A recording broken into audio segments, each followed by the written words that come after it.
Well, the January 6th Select Committee appears ready to criminally refer former President Trump to the Justice Department. And that is not all. A source telling CNN the panel is also set to ask the DOJ to consider charges of obstructing an official proceeding and conspiracy to defraud the federal government.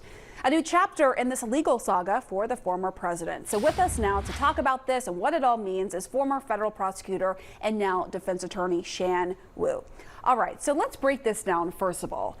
If Merrick Garland, the attorney general, gets these referrals, what would the next steps be? Well, the next steps in this case is probably to punt them over to Jack Smith, who's the special counsel, because he would be the person who is really serving as the head of the January 6th investigations right now, as well as the Mar-a-Lago ones. They would then look at this, I think, with a bit more deference than they usually do with congressional referrals, because a lot of times referrals come over when I was at the DOJ and we're kind of like, okay, that's nice. But this is a massive investigation that the committee has undertook. Huge amounts of evidence, huge amount of witnesses being identified. And I think it's the detail that accompanies the referrals themselves and the report that will give a roadmap for DOJ. DOJ has been kind of late to this party, and they're playing catch up, but that detail could be very helpful to them and will put a lot of pressure on them as well.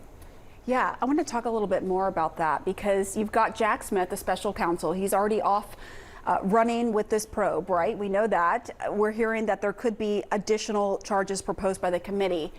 Could these referrals jam up the DOJ's work at this point? Does it politicize the DOJ's work, creating a perception that perhaps DOJ is pressured by this committee, although it is bipartisan? Right.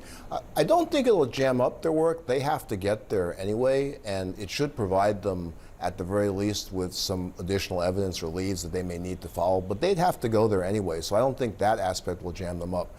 But politicize it, Merrick Garland and Jack Smith are in this position of damned if you do, damned if you don't. It's already heavily politicized. I think the problem here for Merrick Garland is that he's tried to insulate the department by appointing a special counsel. That act in and of itself was viewed to be a political act.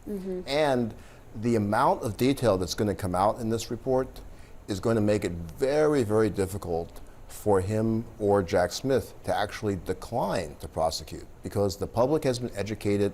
There's going to be a lot of detail. It's going to be a question for them of picking and choosing what is something they really think they can get convictions on.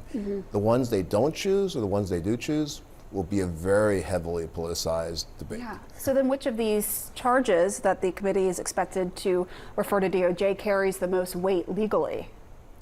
I think probably it's the insurrection, I think, is likely to carry a lot of weight.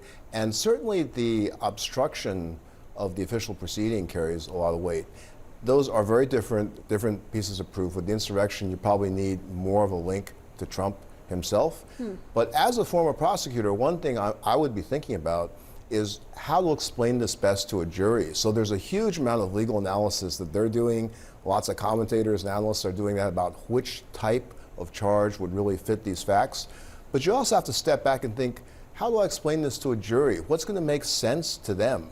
Obstructing the proceeding, insurrection, seditious conspiracy, those are the kinds of things you really have to think about, because you're going to have to prove that and talk to people about it.